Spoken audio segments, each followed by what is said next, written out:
ભૂપેન્દ્ર પટેલ સરકારના મંત્રીમંડળનું વિસ્તરણ કરવામાં આવ્યું છે, જેમાં અંકલેશ્વરના ધારાસભ્ય ઈશ્વરસિંહ પટેલને સ્થાન મળ્યું છે. ઈશ્વરસિંહ પટેલે રાજ્યકક્ષાના મંત્રી સ્વતંત્ર પ્રભાર તરીકેના શપથ ગ્રહણ કર્યા હતા. ત્યારે તેમના વતન કુડાદરા ગામ અને પંડવાઈ શુગર ફેક્ટરી ખાતે ઉત્સાહનો માહોલ જોવા મળ્યો હતો.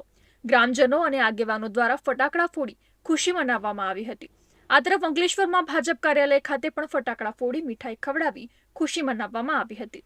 ઈશ્વરસિંહ પટેલ સતત 5 ટર્મથી અંકલેશ્વર વિધાનસભા બેઠક પર ધારાસભ્ય તરીકે ચૂંટાઈને આવે છે.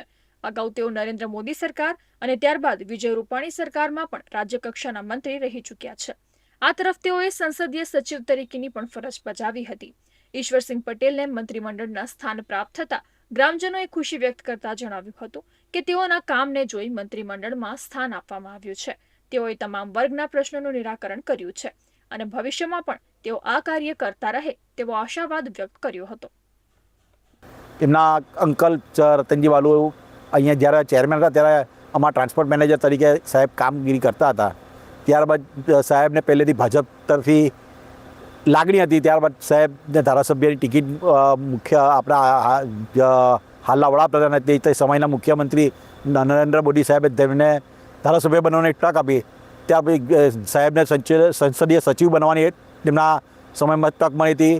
આપણા માજી રૂપાણી સાહેબના મંત્રીમંડળમાં સાહેબને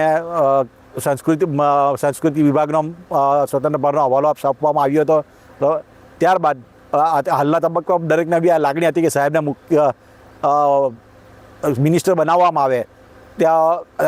હાલ હમણાં 10-15 દિવસ અગાડી સાહેબે પોતાની વાચા આપીને દહેગામની જગ્યાએ દહેગામ તથા અંકલેશ્વરમાં પણ પૂનગામ પાસે એક્સપ્રેસ વેને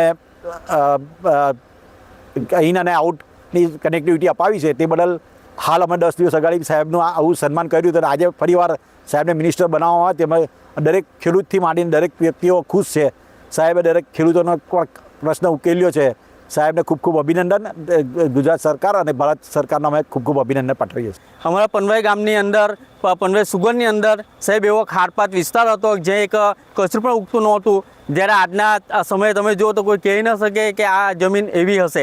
એવી ફળદ્રુપ જમીન બનાવીને એટલું ડેવલપ કર્યું છે સુગર ફેક્ટરીનું. સાથે સાથે ગામની અંદર ખાસ કરીને જ્યાં આદિવાસી લોકો છે તેમને પનવાઈ સુગર ફેક્ટરીની અંદર રોજીરોટી અપાવવામાં સાહેબનો ખૂબ મોટો ફાળો છે.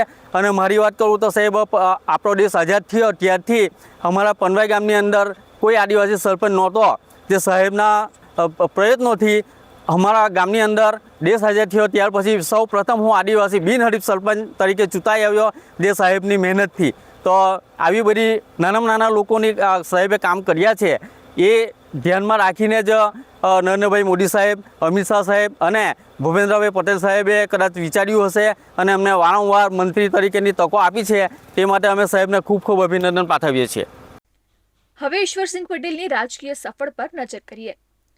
વર્ષ 1994 થી 1997 દરમિયાન ભરૂચ જિલ્લા યુવા ભાજપના મંત્રી.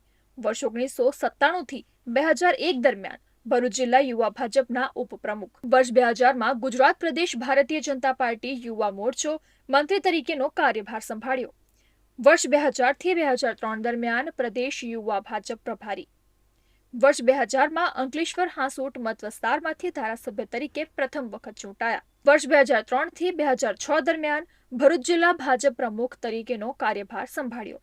વર્ષ 2007માં અંકલેશ્વર હાંસોટ મત વિસ્તારમાંથી ધારાસભ્ય તરીકે બીજી વખત ચૂંટાયા. વર્ષ 2009માં સંસદીય સચિવ, સહકાર, રમતગમત, યુવા સેવા અને સાંસ્કૃતિક પ્રવૃત્તિઓ વિભાગ. વર્ષ 2011 રાજ્યકક્ષાના મંત્રી, સહકાર, રમતગમત, યુવા સેવા અને સાંસ્કૃતિક પ્રવૃત્તિઓ. વર્ષ 2012માં અંકલેશ્વર હાંસોટ મત વિસ્તારમાં સતત ત્રીજી વખત ધારાસભ્ય તરીકે ચૂંટાયા. વર્ષ 2016માં રાજ્ય કક્ષાના મંત્રી, સહકાર સ્વતંત્ર હવાલો. વર્ષ 2017 અંકલેશ્વર હાંસોટ મત વિસ્તારમાં સતત ચોથી વખત ધારાસભ્ય તરીકે ચૂંટાયા. વર્ષ 2017 રાજ્ય કક્ષાના મંત્રી, સહકાર, રમતગમત, યુવા અને સાંસ્કૃતિક પ્રવૃત્તિઓ, વાહન વ્યવહાર. વર્ષ 2022 અંકલેશ્વર હાંસોટ મત વિસ્તારમાં સતત 5મી વખત ધારાસભ્ય તરીકે ચૂંટાયા.